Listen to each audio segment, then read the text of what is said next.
Eu não fui alfabetizada por professor, eu fui alfabetizada por mim mesma. A gente lá esquentava a água no fogão, enfiava a mão das crianças lá, para elas começarem a movimentar. Uma das coisas que mais me emocionou na minha vida foi ver uma criança sendo alfabetizada. Um dos maiores desafios que eu tenho ao entrevistar o povo itambiano é de criar uma síntese.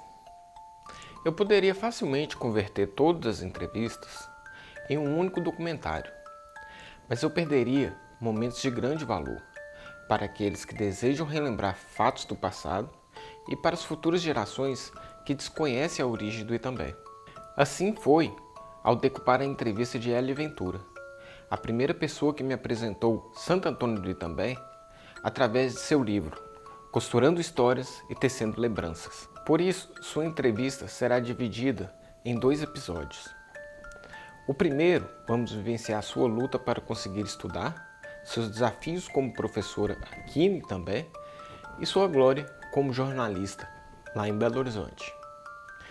O segundo episódio, vamos abordar a sua amizade com o primado poeta Adão Ventura. Agora, eu te convido para conhecer a fantástica história de Hélia Ventura. Que meu nome é Hélia Ribeiro Ventura e depois eu me casei e passei a assinar o nome Ventura Porfírio, é o nome de meu marido, né, que hoje é falecido, né? Na verdade, eu nasci na zona rural de Itambé. Eu nasci numa fazenda, que chama Fazenda Santana, que é uma fazenda que é de meus pais. Eu sou a 5ª filha de uma série de 10, muita gente. Eu sou a 5ª. Nessa fazenda eu vivi exatamente, sempre na fazenda, só até os 10 anos, que a gente tinha dificuldade para locomoção, porque não tinha estrada. Nós, por exemplo, lá em casa, nós não tínhamos carro. A gente locomovia em cavalo, montado a cavalo, né? Então, como tinha 10 filhos, tinha que ter uma tropa para ter acesso à escolaridade. Era muito difícil, porque não havia escolas rurais. A escola era centralizada dentro do distrito, no caso, né? Para contornar essas dificuldades, as famílias que tinham condições, né, contratavam um professor particular. Foi meu caso. Meus pais, né, contrataram uma professora particular para ensinar as primeiras letras, tipo, até ficar alfabetizado. Quando chegava na hora que a criança já dominava a leitura, aí ela vinha estudar na escola pública, né, de Itambé, para receber o diploma. Muito poucas famílias tinham condições de contratar um professor particular nessa época. Eu estou falando de uma década de 40, entre 40 e 50. Acontece que quando chegou na minha época, né, de aprender a ler, a professora adoeceu. Ela não pôde continuar dando aula.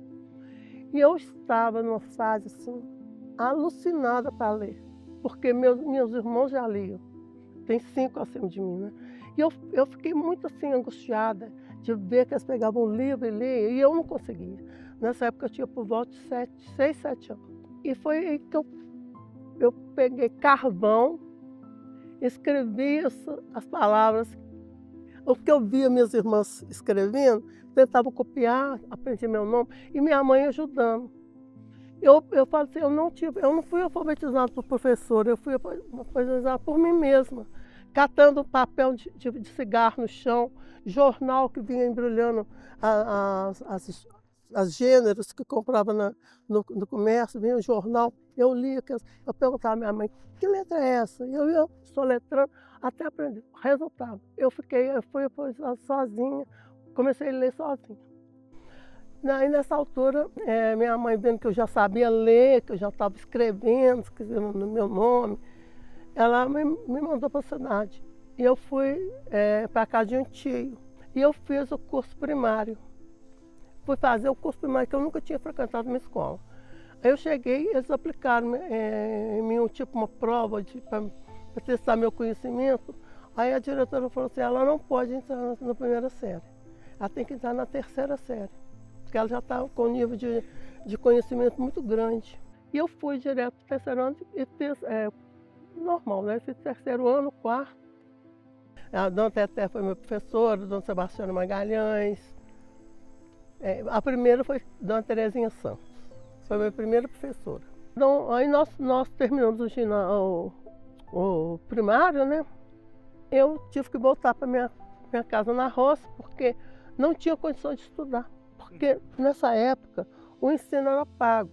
E nessa época também meu pai já tinha morrido, nós estávamos com muita dificuldade. Minha mãe era viúva, tinha 10 filhos, na fazenda sozinha, mas ela nunca desistiu de fazer os filhos estudarem, sabe? Ela sempre queria que a gente estudasse.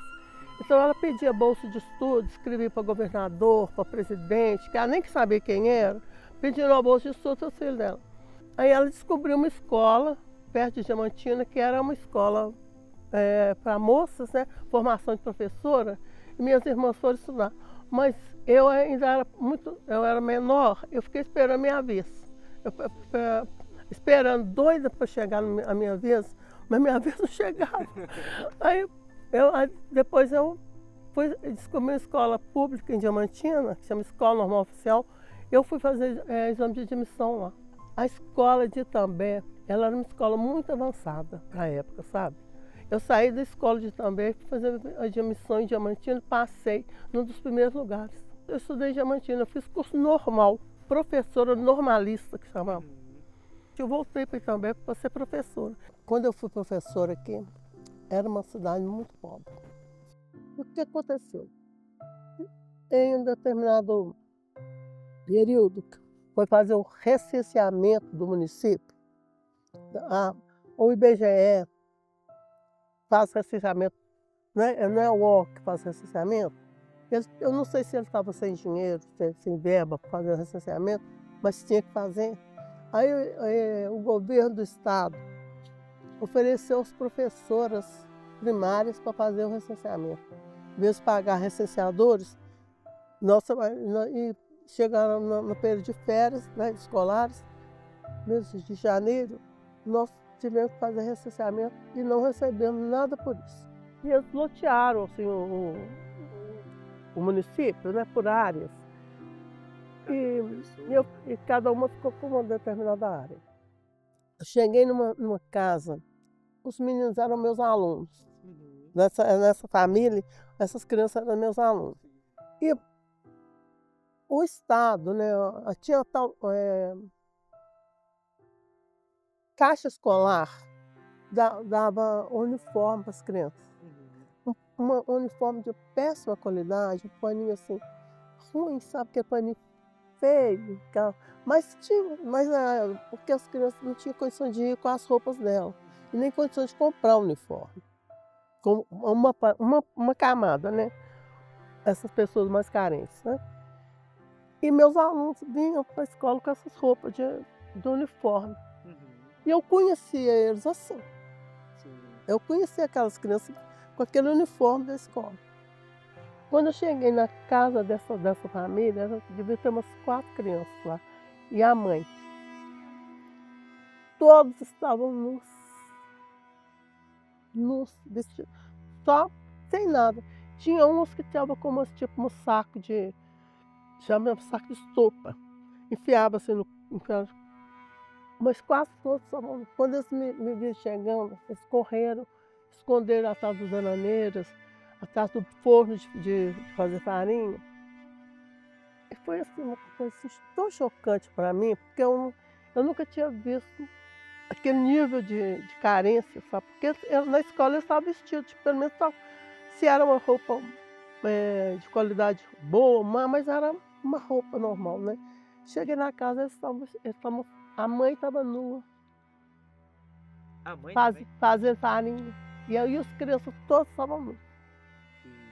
Uma das minhas grandes alegrias, uma das coisas que mais me emocionou na minha vida foi ver uma criança sendo alfabetizada. Remota aquela questão que eu falo que eu tinha uma sede de conhecimento, aquela vontade de conhecer. Então, quando eu vi um menino saindo que conseguia se comunicar, ele podia ler, eu pensei, eu abri uma cortina na frente da cabeça de uma. Gente, eu cheguei a chorar. Eu já chorei quando vi meus alunos ler, entendeu? E eu alfabetizei muitas crianças, graças a Deus. Eu tive essa oportunidade, porque eu não sou uma boa professora. Eu tenho certeza que eu não sou uma boa professora, porque eu não é a minha vocação. Mas eu gostei muito de ensinar a ler, entendeu? Pegar uma pessoa que não... E eu não peguei crianças de 7 anos para ensinar a ler.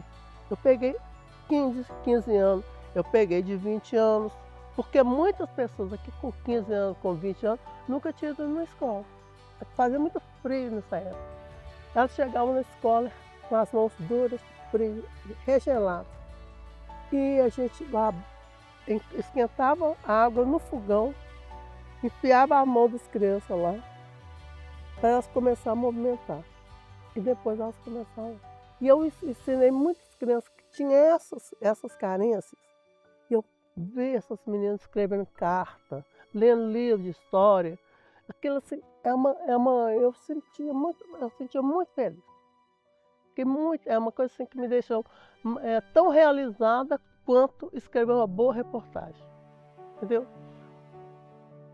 Eu sentia que eu libertei alguém de uma condição que deu a ela uma oportunidade de avançar.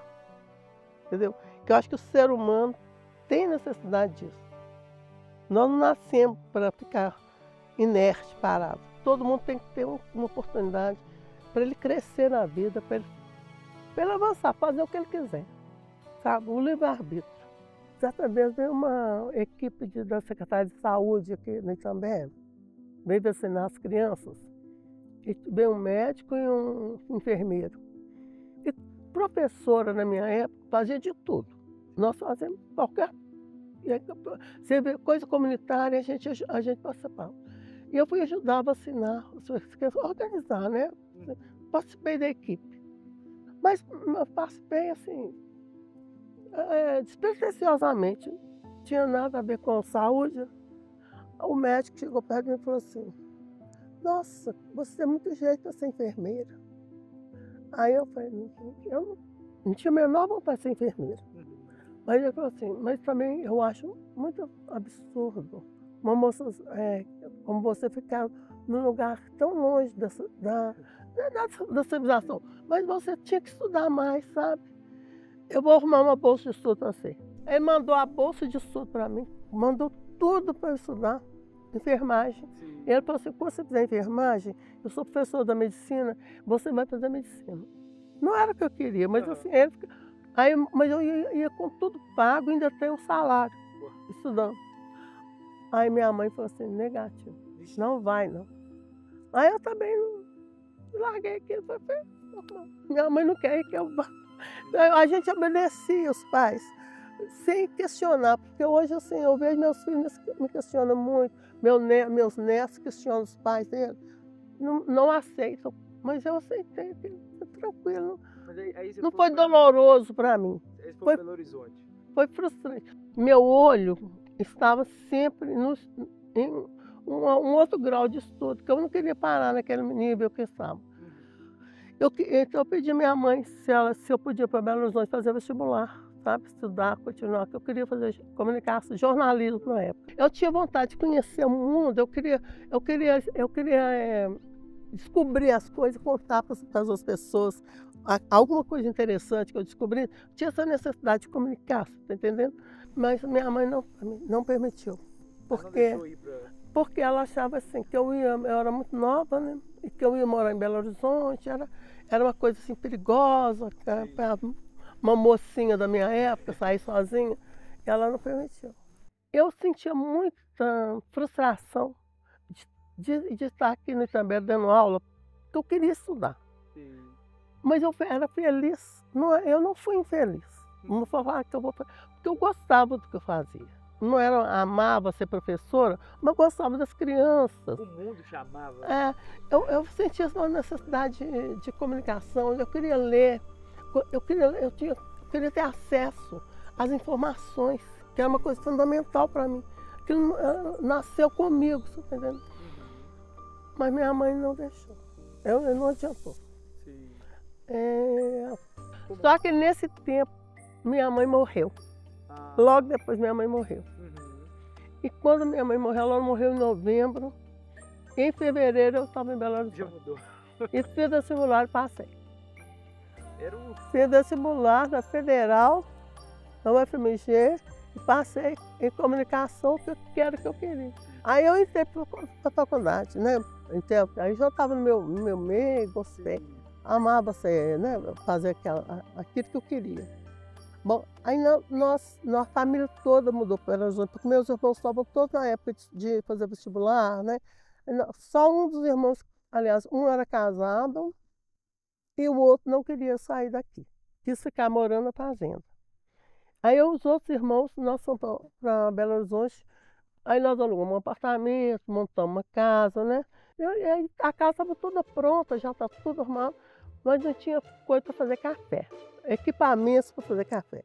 Aí eu saí, minhas irmãs, uma de minhas irmãs saiu para comprar o objeto, o instrumento que fazia café, porque nós conhecíamos aqui, era um mancebo. Era uma armação de madeira ou de metal, que colocava o coador de café, passava. Aí nós chegamos numa loja que estava cheia de, assim, aquela loja que você vê assim, tem caneca, panela, não sei mais o que, vasilhas de cozinha, utensílios de cozinha. Então assim, aqui está, né, nós perguntamos ao rapaz, perguntamos ao vendedor assim, você tem mancebo? Aí ele falou assim, eu sirvo. Aí nós ficamos sendo aquele estranho, desconfiada, né, mineira. Aí nós não nem respondemos, entramos, descemos a rua, chegou na outra casa, igualzinho, tem aquela vasilha pendurada, assim, né? Era a autêntica casa que tinha mancebo. Aí nós chegamos e perguntamos, vocês têm mancebo? Aí o rapaz, temos vários, você pode escolher à vontade. Aí tinha uma fila de vendedor, assim. Aí eu falei com a minha irmã, sabe uma coisa? Esse pessoal já desconfiou que nós somos da roça, que nós somos aqui na cidade, estão fazendo hora com a nossa casa, vamos embora, não querer mancebo. Quer mais saber de mancebo? Aí nós fomos embora. Mas aí nós passamos perto do Mercado Central, tinha outra loja cheia de utensílios, de cozinha. Aí eu falei com a minha irmã, não é possível que ali naquela casa não tenha um mancebo. Vamos arriscar? Aí a minha irmã falou assim, eu não vou não. Porque já é a segunda que a gente pergunta, eles não respondem, a gente não sabe, a gente tem uma coisa errada. Ela viu que tinha alguma coisa errada. Mas eu falei assim, vou arriscar, vamos lá para nós perguntar. Aí nós fomos, tinha senhor de idade, sempre eu vou perguntar para ele. Esses rapazes aí estão muito atrevidos.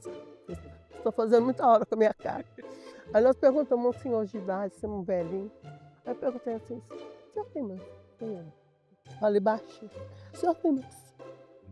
Aí ele falou assim, peraí, você queria mancebo pra quê? Aí minha ficha tornou a cair, assim, gente, uma pessoa dessa idade que não conhece o mancebo, não estou acreditando. Aí eu falei assim, uai, para fazer café. Aí ele falou assim, por acaso vocês não queriam um velador? Nossa, velador. Aí eu falei assim comigo, Nunca ouvi. não sabe o que era velador. Aí eu falei, tá, então tá, pode ser um velador. Eu falei assim, já que eu não sei o que é, vamos ver o que é esse velador. Aí ele veio lá com o mancebo. Veio com o mancebo, entendeu? Aí nós compramos mancebo, que era velador, e a gente não estava nem aí mais para se era velador ou se não era. Levou o mancebo, fizemos nosso café, ficamos felizes. Que aí também para mim é o meu lugar. É no planeta e também é meu lugar. É aqui que estão minhas... não nas minhas origens, não. Aqui está a minha alegria, aqui está a minha satisfação.